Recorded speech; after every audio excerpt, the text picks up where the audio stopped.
এই গল্প সেই মায়ের, যিনি নিজের শেষ সম্বলটুকু স্বামীর স্মৃতি আর হাতের গয়না বিক্রি করে বিধবা বৌমাকে বানিয়েছিলেন দেশের নামকরা উকিল। আর এই গল্প সেই বৌমার, যে ক্ষমতা শীর্ষে পৌঁছে একদিন প্রকাশ্যেই সেই শাশুড়িকে অপমান করে বলে উঠেছিল, এই বুড়ি, তোর দ্বারা কিচ্ছু হবে না, আজই ঘর থেকে বেরিয়ে যা। কিন্তু এরপর সেই মা যা করে দেখিয়েছিলেন তাতে পুরো শহর কেঁপে উঠেছিল। এমনকি সেই অহংকারী উকিল বৌমাও শাশুড়ি মায়ের কাছে হাত জোড় করে ক্ষমা চাইতে বাধ্য হয়েছিল। আসলে কি ঘটেছিল জানলে আপনার পায়ের তলা থেকে মাটি সরে যাবে। তাই আজকের ভিডিওটি একটু স্কিপ না করে একদম শেষ পর্যন্ত দেখুন। কিন্তু এমন চরম পরিণতির সূত্রপাত হয়েছিল কোথায়, সেই গল্প জানতে হলে আমাদের ফিরে যেতে হবে সেই গোড়ার দিনে, যেখানে এক সরল নারীর নিঃস্বার্থ স্বপ্ন জন্ম নিয়েছিল। কিছু মানুষের জীবন অনেকটা মাটির প্রদীপের মতো, নিজের ভিতরে আলো জ্বালিয়ে তারা কেবল অপরের পথ আলোকিত করে। অন্নপূর্ণা দেবী ছিলেন তেমনই একজন। স্বামীর আকস্মিক মৃত্যুতে মধ্যবিত্ত সংসারের হাল শক্ত হাতে ধরলেও তার সমস্ত স্বপ্ন জুড়ে ছিল কেবল ছেলে রথিন আর নতুন বৌমা মল্লিকা। তিনি স্বপ্ন দেখতেন রথিন আর তার নতুন বৌমা মল্লিকা এক ছাদের নিচে সুখে শান্তিতে দিন কাটাবে। সেই স্বপ্ন নিয়েই ঘরে এলো মল্লিকা। মল্লিকা সুন্দরী, বুদ্ধিমতী, তবে তার চোখে ছিল বড় হওয়ার তীব্র আকাঙ্ক্ষা। একটি সাধারণ মধ্যবিত্ত ঘরের রান্নাঘরে তার স্বপ্ন সীমাবদ্ধ ছিল না, তার স্বপ্ন ছিল আকাশ ছোঁয়া। মল্লিকা ভালোবাসত ঝকঝকে জিনিসের উজ্জ্বলতা, নামি ব্র্যান্ডের সামান্যতম ছোঁয়া এবং আধুনিকতা। কিন্তু অন্নপূর্ণা দেবীর সংসার ছিল প্রয়োজনের চেয়ে সামান্য, বেশি কিছু নয়, যেখানে সাশ্রয় ছিল প্রধান ধর্ম। যখন শাশুড়িমা রান্নাঘরের পুরনো স্টিলের বাসনগুলো মেজে যত্ন করে রাখতেন, মল্লিকা তখন চোখ ফেরাতো। সে চাইতো ক্রিস্টালের ঝাড়বাতি, দামি ক্রোকারি সেট আর বিলাসবহুল সোফা। রথিনের সীমিত আয়ে সেই বিলাসিতা মানানসই ছিল না, তাই মল্লিকার মন প্রায়ই অদৃশ্য অভিমানে ভরে থাকত। এই সাধারণ জীবনযাত্রার প্রতি তার এক ধরনের প্রচ্ছন্ন বিতৃষ্ণা ছিল, যার প্রভাব পড়ত শাশুড়ি অন্নপূর্ণা দেবীর প্রতি তার আচরণে। মল্লিকা কখনোই সরাসরি কিছু বলতো না, কিন্তু শাশুড়ি মায়ের সরলতা, পুরনো দিনে রীতিনীতির প্রতি তার আকর্ষণ, এই সবই মল্লিকার অসহ্য লাগত।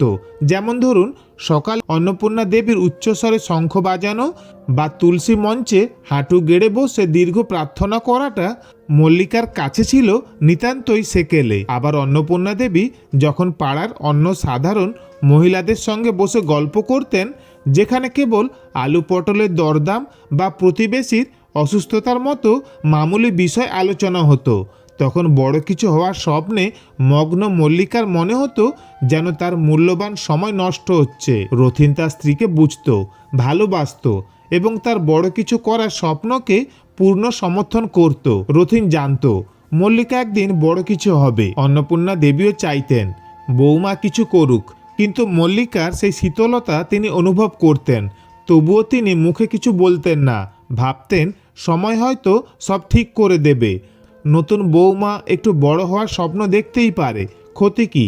এভাবেই দিন কাটছিল। এক বিকেলে যখন মা ছেলে বৌমা মিলে আগামী দিনে স্বপ্ন বুনছে, ঠিক তখনই এক মর্মান্তিক টেলিফোন এলো। রথিন সংসারের একমাত্র অবলম্বন এক ভয়াবহ পথ দুর্ঘটনায় পৃথিবী ছেড়ে চলে গেছে। রথিনের মৃত্যুতে যেন সংসারের শেষ আলোটুকুও নিভে গেল। মল্লিকা একেবারে চুপ হয়ে গেল। সদ্য বিধবা নিঃসঙ্গ বৌমা ঘরের এক কোণে পাথর হয়ে বসে থাকতো। কাকে সে এখন স্বপ্ন দেখাবে, কার কাছে নিজের উচ্চাকাঙ্ক্ষার কথা বলবে? অন্নপূর্ণা দেবী নিজের বুক ফাটা কষ্ট চেপে বৌমার দিকে তাকালেন। তিনি জানতেন তার কষ্ট ব্যক্তিগত, কিন্তু মল্লিকার শূন্যতা যেন আরো গভীর।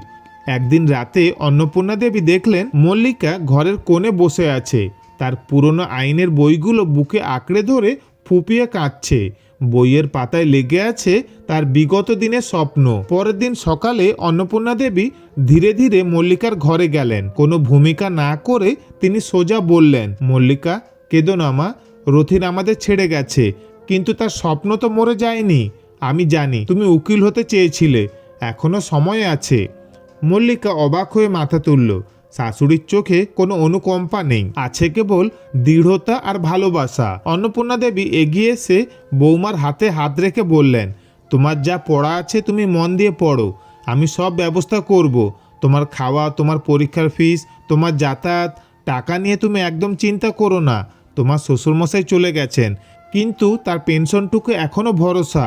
আর আমার কিছু গয়না আছে, দরকার হলে সেগুলো বিক্রি করে দেব। তুমি শুধু নিজের স্বপ্নটা পূরণ করো, এটাই হবে রথিনের জন্য তোমার শ্রেষ্ঠ কাজ। মল্লিকার চোখে জল এলো। এই প্রথম শাশুড়ির প্রতি তার মনে কোনো দ্বিধা রইল না, শুধু কৃতজ্ঞতা ছাড়া। শাশুড়ি সেই কথাগুলো মল্লিকার কাছে যেন এক নতুন জীবন পেল। রথিনের শূন্যতা পূরণের একমাত্র পথ হয়ে উঠল আইন পড়া। মল্লিকা দিনরাত এক করে পড়তে শুরু করলো। অন্যদিকে অন্নপূর্ণা দেবী শুরু হলো কঠিন সংগ্রাম। রথিনের বাবা সামান্য যা সঞ্চয় রেখে গিয়েছিলেন তার অনেকটাই খরচ হয়ে গিয়েছিল রথিনের চিকিৎসার পেছনে। নিজের শেষ সম্বলটুকু স্বামীর স্মৃতিতে গড়া গয়নাগুলো তিনি একে একে বিক্রি করলেন। কেউ জানল না তিনি কি কষ্ট করে বাজার করছেন কিংবা পুরনো শাড়ি রিপু করে পরছেন। তার লক্ষ্য একটাই, মল্লিকার স্বপ্ন। পাড়ার লোক ফিসফিস করত, বুড়ি নিজে খেতে পায় না আর বিধবা বৌমাকে উকিল বানাচ্ছে। যেদিন বৌমা বড়লোক হবে সেদিন বুঝবে এই ত্যাগের দাম। কেউ কেউ সরাসরি বলতো, গরু খোয়াড়ে ঠেলেছিস অন্নপূর্ণা, দেখিস যেন ঘর থেকে তাড়িয়ে না দেয়। কিন্তু অন্নপূর্ণা দেবী এই সমস্ত কথা কানে নিতেন না। তিনি বিশ্বাস করতেন তার বৌমা মল্লিকা কখনোই এমন অকৃতজ্ঞ হতে পারে না। মল্লিকা বাইরে কোনো খবর রাখত না, শুধু পড়তো। সে জানতো এই সুযোগ একবারই আসে। শাশুড়ির ঘরমাক্ত মুখের দিকে তাকালে তার অধ্যবসায় আরও বেড়ে যেত। দীর্ঘ 3 বছরের কঠোর পরিশ্রমের পর একদিন সেই স্বপ্ন বাস্তবে এলো। মল্লিকা কঠিনতম বার কাউন্সিল পরীক্ষায় উত্তীর্ণ হলো। যখন ফলাফল এলো তখন অন্নপূর্ণা দেবীর চোখে জল। এ যেন তার নিজের ছেলের সাফল্য। তিনি বৌমাকে বুকে টেনে নিলেন। আমার মল্লিকা উকিল হলো, রথিন আজ থাকলে কত খুশি হতো। শুরু হলো মল্লিকার নতুন জীবন। একজন আইনজীবী হিসেবে তার মেধা ছিল প্রখর, আর তার বিধবা জীবনের প্রতি অনেকের সহানুভূতি। দুটোই তার প্রথম দিকের সাফল্যে সাহায্য করলো। ধীরে ধীরে তার নাম ছড়াতে লাগলো, মক্কেল বাড়লো টাকা পয়সা আর প্রতিপত্তি। দেখতে দেখতে বেশ কয়েক বছর কেটে গেল, আর এদিকে অন্নপূর্ণা দেবীর বয়সও বাড়ল। তিনি এখন ভারী কাজ তেমন করতে পারতেন না। প্রথম বছরগুলোতে মল্লিকা কৃতজ্ঞ ছিল, কিন্তু টাকা আর ক্ষমতার উজ্জ্বল আলোয় ধীরে ধীরে তার চরিত্র বদলে যেতে লাগলো। যে মধ্যবিত্ত জীবনকে সে ঘৃণা করত, এখন সে নিজেই সেই জীবনকে অতিক্রম করে অনেক উঁচুতে উঠে গেছে। পুরনো স্মৃতি, এমনকি শাশুড়ি অন্নপূর্ণা দেবীর আত্মত্যাগও তার কাছে ক্রমশ ফিকে হয়ে আসতে লাগলো। মল্লিকা এখন নামী ক্লাবের সদস্য, দামি গাড়িতে চড়ে, আর তার বাড়িতে আসতো শহরের গণ্যমান্য ব্যক্তিরা। এই পরিবেশে অন্নপূর্ণা দেবীর উপস্থিতি তার কাছে মানানসই মনে হতো না। শাশুড়ির পুরনো শাড়ি, সাধারণ কথাবার্তা আর সরল বিশ্বাস মল্লিকার কাছে লজ্জার কারণ হয়ে উঠল। শীতলতা থেকে দূরত্ব এবং তারপর সরাসরি উপেক্ষা। মল্লিকার আচরণে এই পরিবর্তন অন্নপূর্ণা দেবী নীরবে সহ্য করে যাচ্ছিলেন। তিনি ভাবতেন, বৌমা আজ বড় হয়েছে, তার ব্যস্ততা বেড়েছে। কিন্তু একদিন সেই নিষ্ঠুরতম দিনটি এলো। সেদিন সন্ধ্যায় মল্লিকার বাড়িতে এসেছিলেন তারই চেম্বারের এক প্রভাবশালী অতিথি, যিনি একজন প্রবীণ উকিল। মল্লিকা তাদের মনোযোগ দিয়ে কথা বলছিল। হঠাৎ মল্লিকা রান্নাঘরের দিকে তাকিয়ে একটু উচ্চস্বরেই বলল, ও বুড়ি, চাটা এখনো দিতে পারলি না? কতক্ষণ লাগবে? অন্নপূর্ণা দেবী বার্ধক্যের দুর্বলতা নিয়ে দ্রুত হাতে চা তৈরি করে ট্রেতে সাজিয়ে নিয়ে এলেন। কাঁপতে থাকা হাতে যখন তিনি অতিথির সামনে চায়ের কাপ এগিয়ে দিচ্ছেন, ঠিক তখনই সামান্য হোঁচট খেয়ে গরম চা অতিথির দামি স্যুটের উপর ছিটকে পড়ল। অতিথি চমকে উঠে দাঁড়িয়ে পড়লেন এবং বিরক্ত হয়ে বললেন, আরে মল্লিকা, তুমি কাকে কাজের লোক রেখেছো? একটা কাজ ঠিক করে করতে পারে না? মল্লিকা এবার তীব্র রাগে ফেটে পড়ল। সেই অতিথির সামনেই চিৎকার করে উঠল, দেখলে, এই বুড়িটাকে দিয়ে কোনো কাজই হবে না। সামান্য এক কাপ চা এগিয়ে দেওয়ার ক্ষমতা নেই। আমার মান সম্মান সব শেষ করলি। মল্লিকা শাশুড়ির দিকে তাকিয়ে শীতল কণ্ঠে বলল, শাশুড়িমা, এবার আপনার বিশ্রাম নেওয়ার সময় হয়েছে। এই বাড়িতে আপনার আর কোনো দরকার নেই। এই বাড়িটা এখন আমার নামে। আমার মক্কেলদের সঙ্গে কথা বলার জন্য আমার একটা ভালো পরিবেশ দরকার। আপনার মতো একজন বয়স্ক মানুষকে এখানে মানাচ্ছে না। আপনি আজই ঘর থেকে বেরিয়ে যান। অন্নপূর্ণা দেবীর মাথায় আকাশ ভেঙে পড়ল।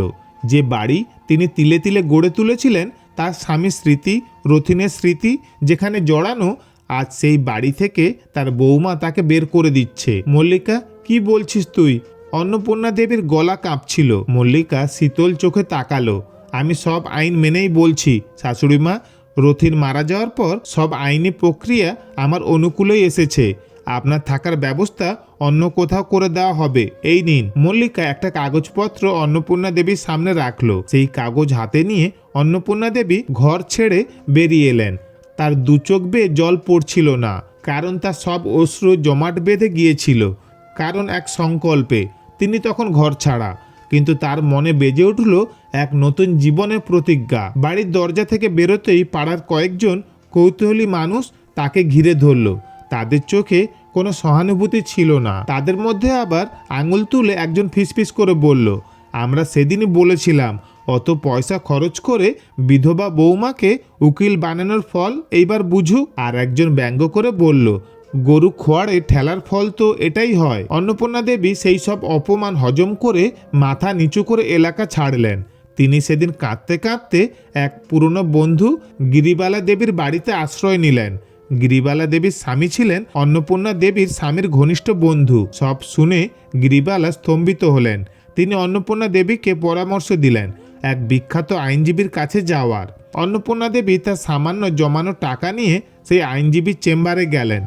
অন্নপূর্ণা দেবী সমস্ত ঘটনা খুলে বললেন, কিভাবে তিনি নিজের গয়না বিক্রি করে মল্লিকাকে উকিল বানিয়েছেন, আর মল্লিকা সেই আইন ব্যবহার করেই তাকে ঘর ছাড়া করেছে। আইনজীবী মনোযোগ দিয়ে শুনলেন। এরপর রথিনের রেখে যাওয়া সম্পত্তি ও উইল সংক্রান্ত কাগজপত্র দেখতে চাইলেন। অন্নপূর্ণা দেবীর স্মৃতি থেকে আইনজীবী জানতে পারলেন রথিনের বাবা মৃত্যুর আগে এই সম্পত্তি রথিনকে দিলেও তাতে অন্নপূর্ণা দেবীর আজীবন বসবাসের অধিকার শর্তটি স্পষ্টভাবে যোগ করেছিলেন। রথিনের মৃত্যুর পর আইন অনুযায়ী মল্লিকা সম্পত্তির মালিক হলেও অন্নপূর্ণা দেবীকে বাড়ি থেকে বের করে দেওয়ার অধিকার তার ছিল না। অন্নপূর্ণা দেবী মামলা করলেন, আর সেই মামলা লড়ার জন্য আদালতের কাঠগড়ায় দাঁড়ালেন এক সাধারণ, শান্ত এবং দৃঢ় প্রতিজ্ঞ শাশুড়ি। অন্যদিকে নিজের অহংকার আর ক্ষমতার নেশায় অন্ধ হয়ে তার নিজের আইনজীবী বৌমা মল্লিকা তার বিরুদ্ধে মামলা লড়তে প্রস্তুত হলো। মামলার দিন আদালতে শাশুড়ি বৌমার মুখোমুখি হলো। মল্লিকা নিজের পেশাগত দক্ষতা ও আইন নিয়ে অহংকার দেখালো, কিন্তু অন্নপূর্ণা দেবীর আইনজীবী শুধুমাত্র আবেগ নয়, বরং আইনের সেই সূক্ষ্ম ধারাটি তুলে ধরলেন, যে ধারাটি অন্নপূর্ণা দেবীর আজীবন বসবাসের অধিকারকে নিশ্চিত করে। কয়েক সপ্তাহের শুনানির পর আদালতে রায় এলো, সম্পত্তি মল্লিকার নামেই থাকবে, কিন্তু অন্নপূর্ণা দেবী তার জীবদ্দশায় এই বাড়িতেই বাস করবেন। মল্লিকা তাকে কোনোভাবেই বের করে দিতে পারবে না, বরং তার দেখভালের খরচ বহন করতে বাধ্য থাকবে, যেমনটা একজন পুত্রবধূর তার শাশুড়ির প্রতি করার কথা। রায় শুনে মল্লিকার মুখের রং ফ্যাকাশে হয়ে গেল। সে নিজের তৈরি জালে নিজেই আটকে পড়ল। যে শাশুড়ি আত্মত্যাগে সে আজ উকিল, সেই শাশুড়ির বিরুদ্ধে আইনি লড়াইয়ে পরাজিত হলো সে। অন্নপূর্ণা দেবী সেদিন আদালতের বারান্দায় দাঁড়িয়ে হাসলেন। এ হাসি বিজয়ী নয়, এ হাসি হলো নিয়তির সেই নির্মম খেলার শেষ হাসি। তিনি ধীরে ধীরে বাড়ির দিকে হাঁটলেন, আর মল্লিকা মাথা নত করে শাশুড়ির পিছনে হাঁটতে বাধ্য হলো। সে বুঝল আইন শুধু বইয়ের পাতায় থাকে না, তা কখনো কখনো কর্মফলের হিসাবও কষে। বাড়িতে ফেরার পর প্রথম কদিন মল্লিকা আরও বেশি রুক্ষ ও নীরব হয়ে রইল। শাশুড়ির উপর তার প্রতিশোধ নেওয়ার সুযোগ চলে গেছে। এই ব্যর্থতা তাকে ভেতরে ভেতরে কুরে খাচ্ছিল। অন্নপূর্ণা দেবীও কোনো কথা বললেন না, শুধু নিজের ঘরের কোণে চুপচাপ থাকতেন। ঠিক এই সময়ে একদিন গভীর রাতে মল্লিকার হঠাৎ ভীষণ শরীর খারাপ হলো। শ্বাস নিতে কষ্ট হচ্ছিল, সারা শরীর নীল হয়ে আসছিল। অন্নপূর্ণা দেবী এক মুহূর্ত দেরি না করে অ্যাম্বুলেন্স ডেকে তাকে দ্রুত হাসপাতালে নিয়ে গেলেন। পরীক্ষার পর ডাক্তার জানালেন মল্লিকার অসুস্থতা গুরুতর এবং তার শরীরে একটা নির্দিষ্ট গ্রুপের প্লাজমা জরুরি ভিত্তিতে দরকার, যা ওই মুহূর্তে হাসপাতালে ব্লাড ব্যাংকে বা অন্য কোথাও পাওয়া যাচ্ছে না। ডাক্তারের কথা শেষ হতে না হতেই অন্নপূর্ণা দেবী এগিয়ে গেলেন। তিনি শান্ত কিন্তু দৃঢ় কণ্ঠে বললেন, ডাক্তারবাবু, আমার রক্তের গ্রুপ একবার পরীক্ষা করে দেখুন, যদি ঠিক থাকে তাহলে আমার শরীর থেকে নিন, আমি পুরোপুরি সুস্থ, ওর জীবন বাঁচানো দরকার। দেখা গেল অন্নপূর্ণা দেবীর রক্ত ও প্লাজমার গ্রুপ মল্লিকার জন্য সম্পূর্ণ উপযুক্ত। কোনো দ্বিধা না করে অন্নপূর্ণা দেবী নিজের জীবনে ঝুঁকি না নিয়ে বার্ধক্যের দুর্বলতা উপেক্ষা করে সেই অত্যন্ত প্রয়োজনীয় প্লাজমা দান করলেন। সুস্থ হওয়ার পর একদিন হসপিটালের বেডে শুয়েই মল্লিকা জানতে পারল কেবল শাশুড়ির দান করা সেই নির্দিষ্ট গ্রুপের প্লাজমার কারণেই সে আজ জীবন ফিরে পেয়েছে। যে শাশুড়িকে সে ঘর থেকে তাড়িয়ে দিয়েছিল, সামান্য চায়ের জন্য অপমান করেছিল, আজ সেই শাশুড়ি নিজের শরীরের অংশ দান করে তাকে বাঁচালেন। মল্লিকার ভেতরে বরফ কঠিন অহংকার ভেঙে যেতে শুরু করলো। তার চোখের সামনে ভেসে উঠল শাশুড়ির সেই পুরনো শাড়ি, গয়না বিক্রির দৃশ্য আর সেই ঘর্মাক্ত মুখ, যার বিনিময়ে সে উকিল হতে পেরেছিল। সে বিছানা থেকে নেমে হাঁটু গেড়ে অন্নপূর্ণা দেবীর পায়ের কাছে বসলো। মা, আমাকে ক্ষমা করে দাও, ডুকরে কেঁদে উঠল মল্লিকা। আমি ভুল ছিলাম, ক্ষমতা আর অর্থ আমাকে অন্ধ করে দিয়েছিল। আমি নিজের হাতে তোমাকে খোয়াড়ে ঠেলে দিয়েছিলাম, আর তুমি নিজের জীবন দিয়ে আমাকে বাঁচালে। তোমার ত্যাগের কাছে আমার সব শিক্ষা, সব আইন মিথ্যা। অন্নপূর্ণা দেবী নরম হাতে বৌমার মাথায় হাত রাখলেন। আমি জানি মা, তুই ভুল করিসনি। ভুল করেছিল তোর অহংকার। রথিন তোকে বড় হতে দেখতে চেয়েছিল। তুই ফিরে আয়, এই ঘরে তুই আর আমি ছাড়া আর কেউ নেই। সেই দিন থেকে তাদের জীবনে এক নতুন অধ্যায় শুরু হলো। মল্লিকা তার শাশুড়িকে শুধু দেখভালই নয়, বরং মন থেকে ভালোবাসা ও সম্মান দিতে শুরু করলো। শাশুড়ি বৌমা সেই সম্পর্ক এবার আদালতের রায় নয়, বরং তাদের বাঁধনে আরো দৃঢ় হলো। আইনের কাঠগড়ায় পরাজিত মল্লিকা ভালোবাসার কাঠগড়ায় জিতে গেল। তো বন্ধুরা, আজকের গল্পটি তোমাদের কেমন লাগলো অবশ্যই কমেন্টে জানিও। আর এই গল্প কে কোথা থেকে দেখছো সেটাও লিখতে ভুলবে না। আর গল্পটি ভালো লাগলে লাইক ও শেয়ার করে দিও। ধন্যবাদ, ভালো থাকবেন।